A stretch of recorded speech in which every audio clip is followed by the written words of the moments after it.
नमस्कार बंधुगण मो मनीषा वेलकम कर my YouTube channel Manish kitchen channel.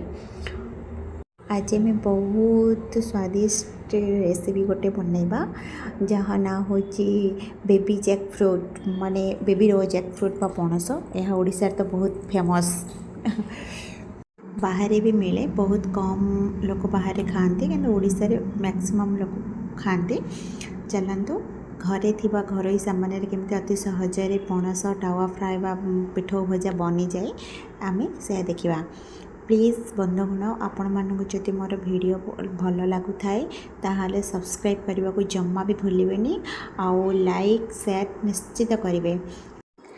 Please दयाकोरी मोर वीडियोटी को शेष पर्यंत देखंतु और शेष भल लगे लाइकटे निश्चित कर दिंतु। चलतु आज डिश आम स्टार्ट करवा। तो प्रथम कौन करवा आम पणस टावा फ्राए करने को हेले घरे थिबा अरुआ चाउल को 2 घंटा आगु भिजाई रखीदबा। तापर भिजी सारा पर भल भाव में सफा करके आम कौन करवा ना से आम रसुण अदा सुखिला लंका और जीरा सोरिष देकर भल भाव गोटे पेस्ट बनईदेवा। तापर आम हाथ में तेल लगे पणस को बहुत केयरफुली काटे काटी सारा पर पीस पीस कर काटिदेवे।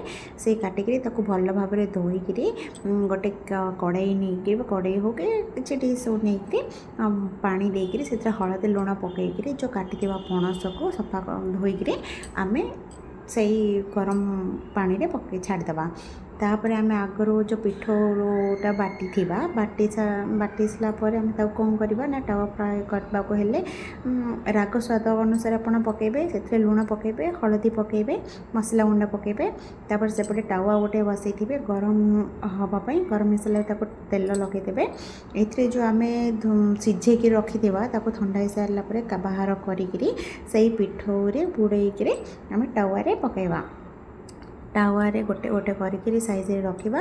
तापर ता साइड रे टिके तेल चारिआडे एमती लगेदबा जमी आमर भजाटा 2 साइड्रे क्रिस्पी भाव में भाजी हो। मझे आगु तेल लगे मझे भी टिके तेल लगे।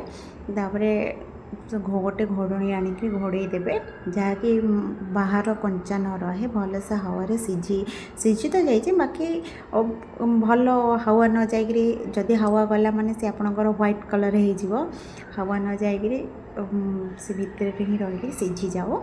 सीझीगले उल्टे देवे। उल्टे सारा पर देखो मु उल्टूँ मोर पुणी आगे तेल देदेवे। तेल दे सारापर किसी समय छाड़ीदेवे। किसी समय छाड़ी देखिए 2 साइड क्रिप्स हो ना जो 2 साइड क्रिप्स हो जाऊँगी तो जानवी आपणकर पणस भजा परफेक्ट हो। आगे लो फ्लेम रे रखिक करेंगे, हाई फ्लेम रे रखिले जलीज। तो यह हो सारा पर आपण मानकर पसंद आपड़ जदि खाली चाहिए तो खाईपारती ना भात सहित खाईपारती। आम तो ओडियावासी भात प्रिय तो भात सहित आम खाऊ। आउ सांग मैंने जदि मोर चैनल भल लगे कुकिंग भल लगे तो सब्सक्राइब निश्चित करेंगे। Thank you.